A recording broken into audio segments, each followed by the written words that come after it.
Hey everyone, it's Sarah. Welcome back to my writing tip videos. This month I'm talking about writing as a business, and today specifically I'm going to focus on how to be productive when you're working from home. I have a lot of experience with this. Even when I had a day job for a while, I worked from home as a medical transcriptionist, and now I've worked from home as a freelance writer, editor, and internet marketer for over a year. So this is something that I have a lot of experience with, and it took me a while to get to a place where I could be the most productive working from home. So the first tip that I have for you is to get dressed. Now, you think working from home, one of the advantages is that you can wear your pajamas all day. This is true, and while this is nice sometimes, I generally feel like you are more productive if you get up,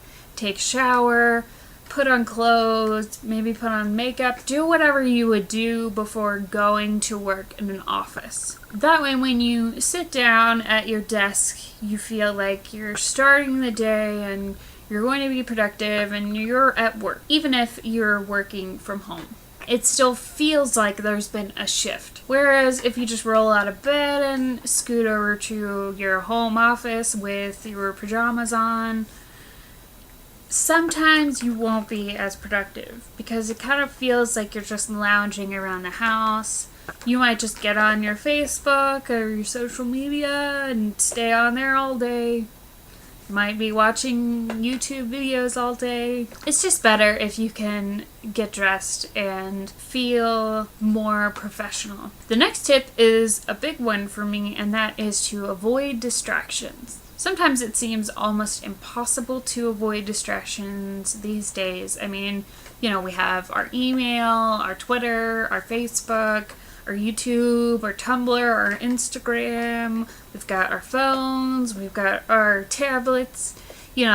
We've got like a million things going on. And if you work from home, maybe the dishes need to be done. Maybe the laundry needs to be done. There's a million ways that you can distract yourself. What I suggest is to turn off your phone if possible. If you need to make phone calls or be available, then at least put it on silent. Or some phones have it where you can block everything except for particular people. Another good thing to do is to not keep your email inbox open and maybe just check your email once every couple of hours. If you just keep it open, you're going to be constantly going back every time you get a new email, and then you have to deal with that, and it's just not productive. Also, I'm not going to say don't get on social media at all, but definitely limit your social media time. So give yourself, 5 minutes to be on Twitter, 5 minutes to check Tumblr or whatever it is that you do, and then cut yourself off. There's actually an extension for Google Chrome called StayFocusd. I'll leave a link to it down below.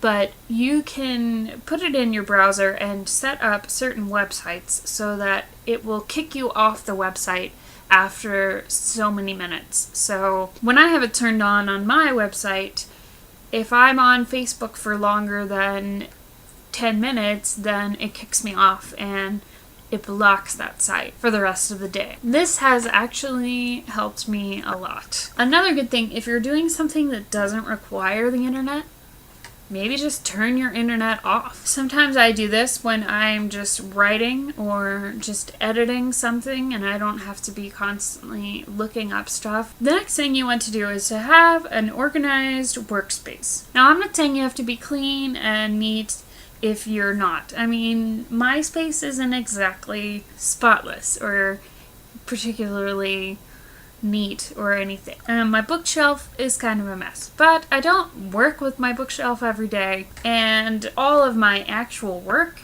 on my computer is pretty organized. I have different folders and different documents. I have Google Docs and a Google Calendar that I schedule everything, and in general my workspace is pretty clean and organized for me. I do make an effort to clean up the clutter and kind of just make my space a little bit neater when I sit down to work. If you're working in complete chaos all the time, it can be unproductive, it can be distracting. So just try to clean up or organize things as much as you can. The next thing you want to do is to set boundaries. This is a big one for me, especially when I used to be a medical transcriptionist.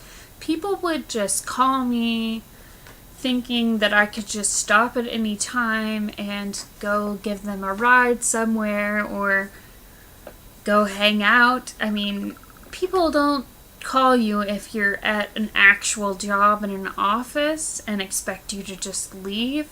So you need to make it clear to people, especially, your family, your friends, your partner, whoever it is. You need to say, during these hours I am working, so please don't ask me to do things unless it's an emergency or something like that. But you need to make it clear to people that this is your work time and they should respect it just as they would respect it if you were going to an office. And the next thing, I have already kind of touched on this, but you need to have a system. So whether you're using Google Docs or Dropbox or Evernote, or anything like that, it's important to make sure you know what you need to accomplish every day.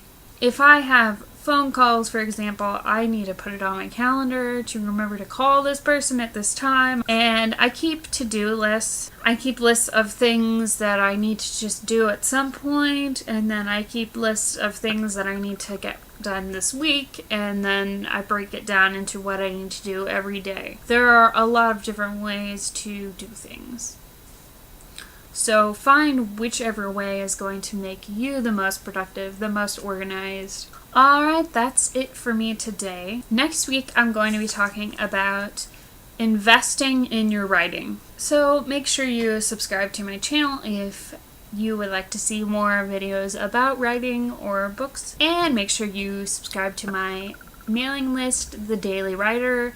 I will leave a link to that down below. And also leave me a comment if you have another way that makes you more productive working from home, or if you have any questions or comments about anything I said in this video. Feel free to leave that down below as well. I love hearing from you guys, and I will see you all next time. Thanks for watching. Happy writing!